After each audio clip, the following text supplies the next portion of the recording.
میرا ایک general store ہے، میں دوران سال صدقہ اخراج اتنا کرتا رہتا ہوں جو یقیناً میری زکوٰۃ رقم سے 3-4 گنا زیادہ ہے۔ کیا صورت مجھ پر عائد فرض زکوٰۃ بھی ہو؟ زکوٰۃ تو کوئی نہیں ہوگی، لیکن یہ اس طریقے سے زکوٰۃ تب ادا ہوگی جب آپ نے اس کا حساب رکھا ہوا۔ یہ اکثر فیکٹریز کے آنرز، لینڈ لارڈ قسم کے لوگ اسی جی حساب کتاب کر کے نہیں اللہ دی راج دے ویدا، تاکہ دینے ہی نہ پی جائے پورا کتنا بنتا ہے۔ 3-4 افطاریاں کروا دی، کبھی اعتکاف والوں کو کھانا کھلا دیا، اور ان کی زکوٰۃ کروڑوں میں بن رہی ہوتی ہے، وہ سمجھتے ہیں سب کچھ برابر ہو گیا۔ نہیں، ہر چیز کیلکولیشن سے ہوگی۔ دنیا میں اللہ نے بغیر کیلکولیشن، اور یہ جو صوفیاء نے مشہور کیا نا کہ جی گن کے ذکر نہیں کرنا چاہیے، میرے بھائی بغیر گنے ذکر کرنا خلاف سنت ہے۔ اللہ کے نبی کا کون سا وظیفہ ہے جو بغیر گنے ہو؟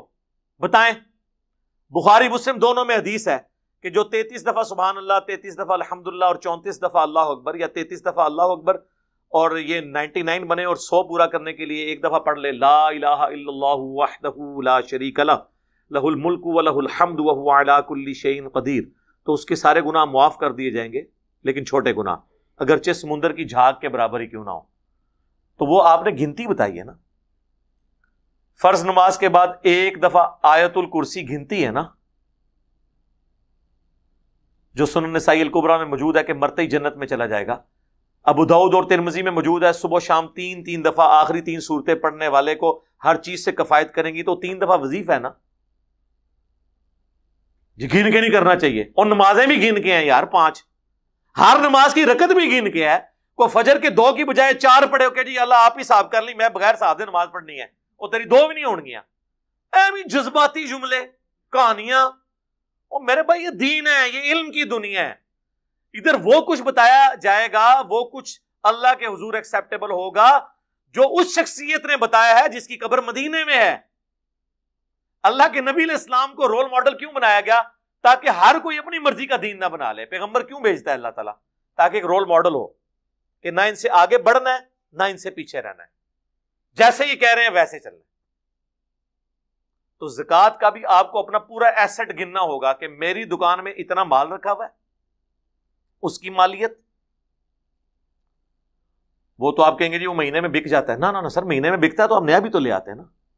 پورا سال جو ایوریج آپ کا پیسہ کھپا رہتا ہے کاروبار کے اندر، اور اس میں وہ پیسہ جو پیسہ پروڈکٹ کے طور پہ ہے، جو آپ کے فکسڈ ایسٹس ہیں نا، ان کے اوپر زکوٰۃ نہیں ہوتی دکان کے۔ مثلا دکان کا جو فرنیچر ہے، یا ہوٹل کے برتن، یا لیتھ مشین کسی نے لگائی ہے تو مشین،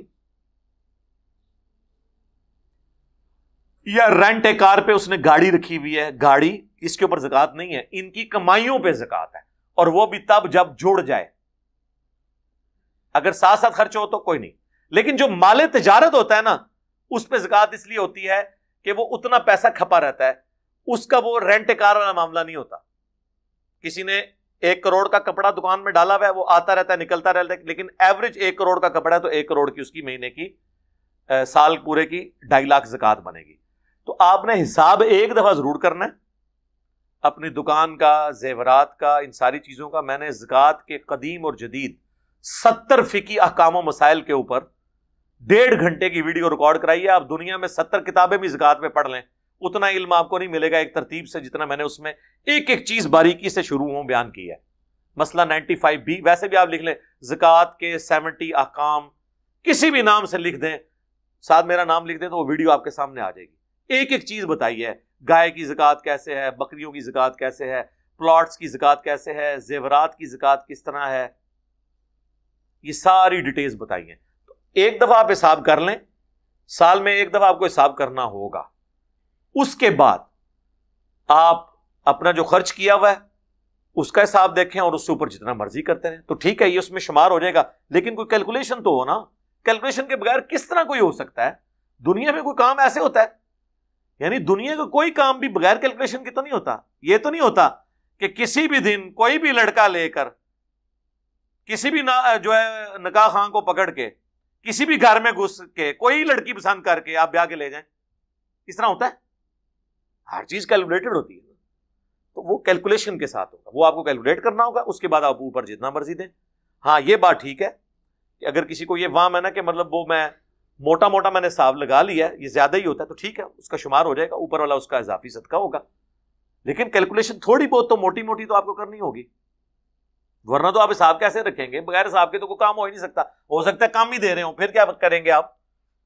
تو قرآن میں تو آ رہا ہے کہ ان کے منہ، پیٹھ، ماتھے، کروٹوں پہ سونا اور چاندی گرم کر کے داغا جائے گا، سورہ توبہ میں آتا ہے، جو مال کی زکات نہیں دیتے، اور بخاری مسلم میں آتا ہے کہ یہ سانپ کی شکل میں ان پہ مسلط کر دیے جائیں گے، ان کا یہ مال جس کی وہ زکات نہیں دیتے۔ تو یہ بڑا سینسٹیو ایشو ہے، اسلام کی بنیاد ہے، کلمہ توحید اور رسالت کے بعد نماز اور پھر زکات کا ہی نمبر ہے، تو یہ اس طریقے سے نہیں کیجول لینا ہوگا، پوری کیلکولیشن کرنی ہوگی، کیلکولیشن کرنے کے بعد پھر آپ اضافی آپ جتنا مرضی دیں، ایڈوانس بھی دے سکتے ہیں۔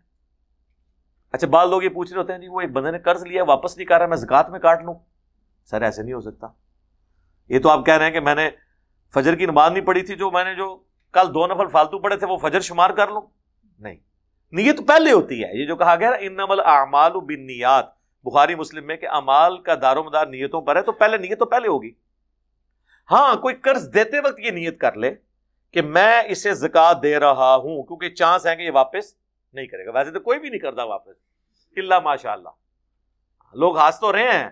صحیح بخاری میں حدیث ہے، نبی علیہ السلام کے سامنے مقروض کا جنازہ لایا گیا، آپ نے فرمایا میں نے نہیں پڑھنا جب تک اس کا قرض نہیں اتارتے، اور پھر بخاری مسلم کے الفاظ ہیں جب اللہ نے آپ کو وسعت دے دی تو پھر آپ مقروض کا خود قرضہ اتار دیتے تھے، اور صحیح بخاری میں حدیث ہے کہ شہید کا ہر گناہ معاف ہو جاتا ہے، قرض نہیں معاف ہوتا۔ تو یہ قرض والا معاملہ بڑا سینسٹیو ہے، تو آپ کو یقین ہے اس نے واپس کوئی نہیں کرنا، آپ اس وقت ہی زکات کی نیت کر کے اسے پیسے دیں، اسے نہ بتائیں۔ لوگ کہتے ہیں نہیں بتانا ضروری ہے، نہ بتانا ضروری ہے، سورۃ البقرہ میں ہے اپنی نیکیوں کو ضائع نہ کرو احسان جتا کر، آپ دل میں نیت کر لیں کہ اس کو میں زکات دے رہا ہوں، یا کسی آپ نے اور بندے کو زکات دینی ہے تو آپ اسے گفٹ کہہ کے، عیدی کہہ کے، کسی بھی نام سے دے سکتے ہیں، آپ کے دل میں نیت ہے تو آپ یہ نیت کر لیں میں اسے زکات دے رہا ہوں، اس کے بعد بھول جائیں، ہاں پھر جب آپ کو میسج کرے نا کہ آج آ کے آپ قرضہ لے جائیں، تو جب وہ آپ کو دے دے واپس، جو ہونا کوئی نہیں کیا پتہ نہیں میسج آ رہا، تو جب وہ دے دے تو پھر کسی اور مستحق کو وہ پیسے دے دیں، بعد میں نہیں نیت کر سکتے۔ ایک اور طریقہ ہو سکتا ہے اجتہاداً، وہ یوں ہے کہ اگر کوئی شخص مقروض ہے اور وہ زکوٰۃ کا مستحق ہے اور آپ کا قرضہ نہیں اتار سکتا، تو آپ اسے اتنے پیسے زکوٰۃ کے طور پہ بعد میں دیں، پہلے نہیں اس سے طے کرنا آپ نے، پھر وہ فقہ حنفی والا ہیلا ہو جائے گا، اس سے کہیں کہ یہ لو یار میری طرف سے گفٹ، اور جب وہ اس کا مالک ہو جائے اسے کہو یار تمہارے پاس اب یہ پیسے آ گئے تو میرا ادھار اتار دو، اگوں تاری قسمت ہے، ہاں وہ کھو نہیں سکتے تسی وہ کو، اگر انہیں کہا نہیں سر فی الحال تو اور کام نہ ہے بعد دیکھاں گے، پھر تسی چپ کر کے واپس ہی آ جاؤ، ٹھیک ہے؟ تو بہتر تو یہ دوسری دفعہ دے رہے ہیں اس پہ بھی زکات کی نیت ہی کر لے، وہ بھی جانتے رہے، ٹھیک ہے؟ وہ زکات کی نیت سے ہی آپ دیں گے، وہ زکات پھر آپ زکات کی نیت سے جب اسے دے رہے ہیں تو وہ آپ اس کو تو پھر بعد میں شمار کر لیں گے، باقی وہ اس طریقے سے کوئی آپ کو واپس کر دیتا ہے، کوئی ایسا کر دیتا ہے تو وہ ٹھیک ہے۔ صحیح بخاری میں موجود ہے، نبی علیہ السلام کے پاس صدقے کا کوئی سامان لایا گیا تو آپ نے نہیں تناول فرمایا، آپ نے فرمایا محمد اور آل محمد پہ صدقہ حلال نہیں ہے۔ کچھ دیر بعد کوئی غریب عورت آئی تو آپ نے اسے گفٹ کیا، اور وہ تیار کر کے کھانا یا گوشت کوئی بھی پکا کے حضور کے پاس لے آئی، آپ نے اس میں سے تناول فرمایا، تو صحابہ نے کہا یہ تو صدقہ تھا، آپ فرمایا صدقہ یہ اس عورت کے لیے تھا، میرے لیے تو نہیں ہے، ورنہ تو کوئی بھی امیر آدمی غریب بندے کے گھر سے کھا ہی نہ سکے۔ تو جب ایک عورت نے یا کسی غریب بندے نے زکوٰۃ کا مال لے لیا، اب وہ اس کا مالک ہے، اس کے بعد وہ اس میں سے کھلا پلاتا ہے کسی اور کو، تو اب وہ یہ نہیں دیکھے گا کہ میں اس کو کھلا رہا ہوں جس نے مجھے زکوٰۃ دی تھی، نہیں، وہ آپ اس کے مالک ہیں، آپ اس کو کھلا سکتے ہیں۔ اور بیت المال جو ہوتا ہے اس میں تو سارا ایک مین پول میں سارا سامان آیا ہوتا ہے نا۔ اب نبی علیہ السلام نے ظاہر اعلان نبوت کے بعد کوئی کاروبار تو نہیں کیا، آپ کا جو سورس آف انکم تھا وہ بیت المال ہی تھا، قرآن میں اللہ نے مقرر کر دیا تھا بیت المال کا 5واں حصہ خمس جسے کہا جاتا ہے، اسی سے آپ کی گزر بسر ہوتی تھی۔ باقی میں نے اس کی تفصیلات بتائی ہیں، نبی علیہ السلام کا ذریعہ معاش کیا تھا، وہ آپ ویڈیو دیکھ لیں، اس میں کافی تفصیل موجود ہے۔